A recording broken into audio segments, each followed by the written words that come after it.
বর্তমানের প্রেক্ষাপট যদি আমি চিন্তা করি, এটা অলমোস্ট 7 বিলিয়ন মার্কিন ডলারের একটা মার্কেট প্লেস। 2030 সালের মধ্যে এটা 20 বিলিয়ন ক্রস করবে।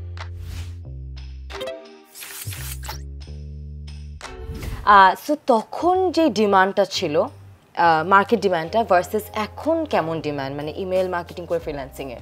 তখনও এটা অনেক বেশি ছিল, এখনও বেশি আছে এবং ডে বাই ডে এটা বাড়বে। কারণ এখানে দেখা যাচ্ছে বর্তমানের প্রেক্ষাপট যদি আমি চিন্তা করি, এটা অলমোস্ট 7 বিলিয়ন মার্কিন ডলারের একটা মার্কেট প্লেস এবং এখান থেকে দেখা যাচ্ছে আপনার অলমোস্ট 2030 সালের মধ্যে এটা 20 বিলিয়ন ক্রস করবে।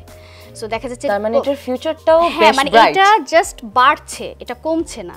কেন আমি একটু আগে বললাম যে যখনই নতুন কেউ বিজনেসে আসছে, আর সাধারণত বলা হয়ে থাকে ছোট যে বিজনেসগুলো এরাই সবচেয়ে বেশি লাভবান হচ্ছে ইমেল মার্কেটিং করে। একটা ছোট্ট এক্সাম্পল দিয়ে আমি বলতে চাই, আমার একটা ক্লায়েন্ট, আমি তার জাস্ট ইমেল ডিজাইন করি।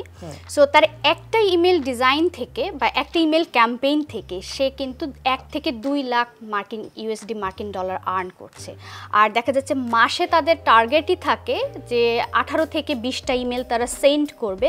জাস্ট ইমাজিন যে তার মান্থলি প্রায় 1 থেকে 2 মিলিয়ন মার্কিন ডলার তার আর্ন হচ্ছে অ্যাভারেজ ইমেল মার্কেটিং করে। জাস্ট তাদের কোম্পানিটা কিন্তু একদম ছোট, খুব বেশি বড় সড়ো না। জাস্ট আপনি চিন্তা করেন যে একটা ছোট্ট কোম্পানির একটা ক্লায়েন্ট অনলি একটা ইমেল থেকে এইভাবে আর্নিং করছে, তাহলে যে বড় বড় বিজনেস যেগুলো আছে সেখান থেকে আর্নিংটা কেমন।